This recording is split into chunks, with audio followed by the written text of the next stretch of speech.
శ్రీ గురుచరిత్ర అధ్యాయము 4. శ్రీ గణేశాయ నమః. శ్రీ సరస్వత్యై నమః. శ్రీ గురుభ్యో నమః.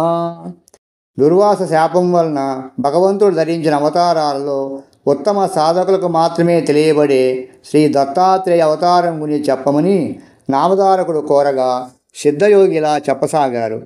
పూర్వం ఒక కల్పాంత ప్రళయం తర్వాత నారాయణుని నాభికమలం నుండి బ్రహ్మ ఉద్భవించి సనకాది యోగులను, మరీచి మొదలగు సప్త ప్రజాపతులను తన మానసపుత్రులుగా అవతరింపజేశాడు. తరువాత శతరూప మనువులను సృష్టించాడు. వారి కుమార్తె దేవహూతి కర్దముని భార్య అయినది. ఆమెకు కలిగిన కుమార్తెలలో అనసూయాదేవి అత్రి మహర్షికి భార్య అయి మహాపతివ్రతగా ప్రసిద్ధికెక్కింది. ఆమె పాతివ్రత్య ప్రభావానికి వెరచి కొండలు శిలలతో కూడి ఎంతో కఠినమైన భూమి ఆమె పాదాల కింద మృదుత్వాన్ని వహించింది. సర్వాన్ని తపింపజేసే సూర్యుడు, అన్నింటినీ దహింపజేసే అగ్ని కూడా ఆమెకు చలదనం ఇవ్వసాగారు. వాయువు ఆమె చెంత తన ప్రచండ వేగము మాని మందంగా మలయమారుతంగా వీచేవాడు. దేవతలందరూ తమ వలన ఆమెకు కష్టం కలిగినా లేక ఏ అల్పుడైనా ఆమె అనుగ్రహం పొందినా అతడు తమను కూడా జయింపగలడని భయపడుతుండేవారు. ఒకసారి త్రిలోక సంచారి అయిన నారద మహర్షి బ్రహ్మ విష్ణు మహేశ్వర నివాసాలకు వెళ్ళి అక్కడ అనసూయాదేవి పాతివ్రత్యాన్ని ఎంతగానో ప్రశంసించాడు. అత్రి మహర్షి ఆదేశం మేరకు ఆమె వలె అతిథి అభ్యాగతులను ఆదరించే సాధ్వి మరొకరు లేరన్నాడు. అప్పుడు త్రిమూర్తుల భార్యలు కూడా దేవతలందరి వలనే భయపడి అసూయ చెంది ఆమె పాతివ్రత్య మహిమను తగ్గించమని తమ భర్తలను నిర్బంధించారు. అప్పుడు త్రిమూర్తులు అతిథి వేషాలలో అత్రి మహాముని ఆశ్రమానికి చేరుకున్నారు. అనసూయాదేవి వారికి ఎదురేగి స్వాగతం చెప్పి అర్ఘ్యపాద్యాలు సమర్పించి, అయ్యలారా, మీ రాకచేత మా ఆశ్రమం పావనమైనది. మీకు నేనేమి చేయాలో సెలవీయండి. అత్రి మహర్షి తపస్సు కోసం అరణ్యంలోకి వెళ్ళారు అని చెప్పింది. అప్పుడు ఆ అతిథులు, అమ్మా, మాకెంతో ఆకలిగా ఉన్నది. నీ భర్త ఎప్పుడు వస్తారో చెప్పలేము గదా, మాకు వెంటనే భోజనం పెట్టు అన్నారు. ఆమె లోపలికి వెళ్ళి విస్తళ్ళు వేసి, అయ్యలారా, భోజనానికి దయచేయండి అని ప్రార్థించింది. అప్పుడు వారు, సాధ్వి, నీవు మాకు ఆతిథ్యం ఇస్తానని మాట ఇచ్చావు. కానీ మాదొక షరతు ఉన్నది. నీవు కట్టుకున్న గుడ్డలు విడిచి నగ్నంగా వడ్డిస్తేనే మేము భోంచేస్తాము, లేకుంటే ఇలా ఆకలితోనే వెళ్ళిపోతాము అన్నారు. వారు ఆకలితో వెళ్ళిపోతే ఆమె అత్రి మహర్షి ఆదేశాన్ని మీరినట్లవుతుంది. అంతేగాక ఆకలితో తిరిగిపోయిన అతిథి గృహస్థుల పుణ్యాన్ని, తపస్సును తీసుకుపోతాడని శాస్త్రము. కానీ పరపురుషుల ఎదుటగా నగ్నముగా వస్తే పాతివ్రత్యం భంగమవుతుంది. పరస్పర విరుద్ధమైన ధర్మాల మధ్య తనను చిక్కించుకోచూచిన అతిథులు సామాన్యులుగారని ఆమె వెంటనే గ్రహించింది. వారి విచిత్రమైన షరతుకు ఆమె తనలో తానే నవ్వుకున్నది. తపోమూర్తి అయిన అత్రి మహర్షి సంసర్గం వలన పవిత్రురాలనైన నాకు కామభయం లేదు. ఆకలిగొని అన్నమడిగిన వీరు ధర్మం ప్రకారం నా బిడ్డలే గాని పరపురుషులు గారు అనుకొని ఆ సాధ్వి, అయ్యలారా, అలానే చేస్తాను, భోజనానికి లేవండి అని చెప్పి ఆశ్రమం లోపలికి వెళ్ళి అత్రి మహర్షి పాదుకలతో, స్వామి, నేను మీ ఆజ్ఞ మేరకు వారు నా బిడ్డలన్న భావంతో భోజనం వడ్డిస్తానని చెప్పుకున్నది. ఆమె యొక్క పాతివ్రత్య మహిమానితమైన సంకల్పం వలన ఆమె భోజనం వడ్డించడానికి నగ్నంగా వెళ్ళేసరికి ఆ ముగ్గురు పసిపిల్లలయ్యారు. ఆమె భావాన్ని అనుసరించి ఆమెకు బాల్యంతరాలికి వలె సన్యం వచ్చింది. ఆమె వెంటనే మరలా వస్త్రాలు ధరించి ఆ బిడ్డలకు తృప్తిగా పాలిచ్చింది. నిరంతరము సృష్టి చేసి అలసిన వాడిలా బ్రహ్మదేవుడు, ప్రపంచాన్ని పాలించి అలసిన వాడిలా శ్రీ మహావిష్ణువు, జగత్సంహార కార్యం వలన సోలిపోయిన వాణిలాగా శంకరుడు అనసూయాదేవి యొక్క పాతివ్రత్య మహిమను గ్రోలి విశ్రాంతి చెందారు. ఆ మహాపతివ్రత తన దివ్యదృష్టి వలన ఆ ముగ్గురు త్రిమూర్తులని తెలుసుకొని ఊయలలో పెట్టి ఆ జరిగిన కథనే జోలగా పాడుచున్నది. ఇంతలో అత్రి మహర్షి వచ్చి ఆమె నుండి సర్వము తెలుసుకొని ఊయలలోని త్రిమూర్తులను దర్శించి ఆ రూపాలలో ప్రకటమైన పరమాత్మను ఇలా స్తుతించాడు. ఓ మహావిష్ణు, నీవు సృష్టి స్థితి లయకారుణవు, జగత్సాక్షివి, విశ్వమయుడవు, విశ్వాధారుడవు. ఓ పరమేశ్వర, నీవు సహజంగా ఒక్కడవే అయినా నీ లీల చేత త్రిమూర్తులుగా మారి క్రీడిస్తున్నావు.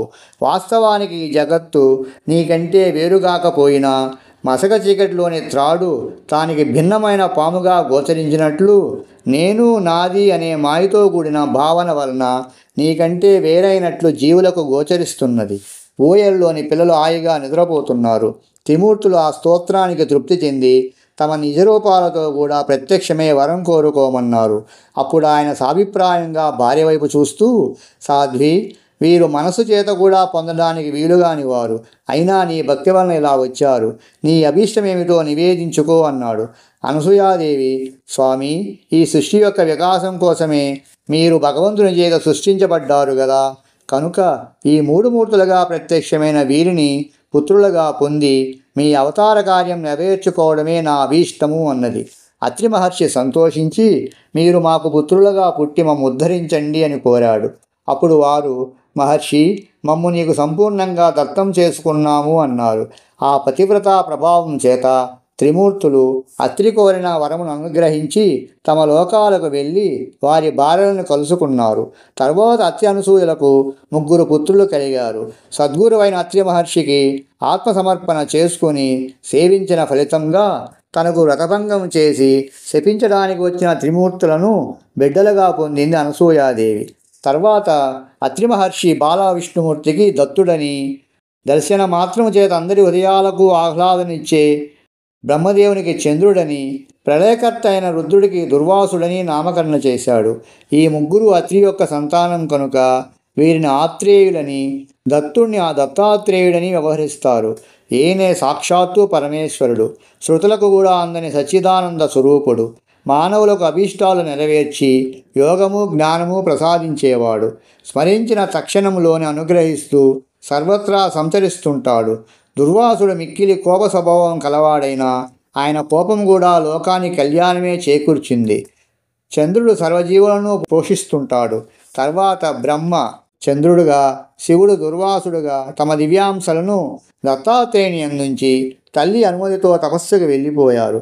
నామధారక, అలనాటి దుర్వాస శాపం వల్లనే పరమాత్మైన శ్రీ దత్తుడు శాశ్వతంగా భూమి మీద సంచరిస్తూ భక్తులను అనుగ్రహిస్తుంటాడు. అసలు ఆయన అవతరించినదే అందుకు. స్థూల దృష్టికి అలా కనిపించిన నిజానికి ఇతర అవతారాలు తమ కార్యము తీరగానే శరీరాలు త్యాగం చేసి వైకుంఠానికి వెళ్ళిపోయినట్లు భగవంతుడు ఈ దత్తావతారంలో చేయడు. శ్రీరాముడు రావణాది రాక్షస సంహారం కోసము, శ్రీకృష్ణుడు దుర్యోధనాది దుష్టులను సంహరించి భూభారం తగ్గించడానికి అవతరించారు. ఆ కార్యాలు తీరగానే ఆ ఇద్దరూ తమ శరీరాలు వదిలివేశారు. కానీ సర్వజనోద్ధరణమనే దత్తావతార కార్యము సృష్టి ఉన్నంత వరకు కొనసాగవలసిందే. కనుక దత్తస్వామి అవతార త్యాగం చేయకుండా నిత్యము భూమిపై సంచరిస్తుంటాడు. శ్రీ దత్తాత్రేయుడే ఆదిగురువు. పూర్వము భగవంతుడు మత్స్య కూర్మ రూపాలలో అవతరించాడు. అలాగే ఈ కలియుగములో కూడా ఇప్పటికి 2 సార్లు అవతరించాడు. కలియుగములో అజ్ఞానులు గోచరం కాకపోయినా ఆ 2 అవతారాలు ఇప్పటికీ కూడా భక్తుల అభీష్టాలు నెరవేరుస్తున్నారు. ఇతర యుగాలలో కర్మచేత తప్ప సిద్ధించని పుణ్యము ఈ కలియుగములో పరిమిత కాలములో సత్సంకల్పం చేతనే సిద్ధిస్తుంది. కనుక ఇట్టి కలియుగములో జన్మించి బుద్ధిపూర్వకంగా శ్రీ గురుణ్ణి ఆరాధించి తరించడం ఎంతో సులభము. అట్టి అవకాశము పూర్వ పుణ్యం చేత నీకు లభించింది కనుక నేను చెప్పే గురు కథలు శ్రద్ధతో విను అన్నాడు సిద్ధయోగి. నామధారకుడు దత్తావతరణం గురించి విని ఆనందించి, ఆహా, అలనాటి అనసూయాదేవి పాతివ్రత్యం వలన మానవాళికి గురు పరంపర, అందువలన మా వంటి అగ్నులకు మీ వంటి గురువు యొక్క కృప లభించాయి అన్నాడు. శ్రీదత్తాయ గురవే నమః. శ్రీపాద శ్రీవల్లభాయ నమః. శ్రీ నృసింహ సరస్వత్యై నమః.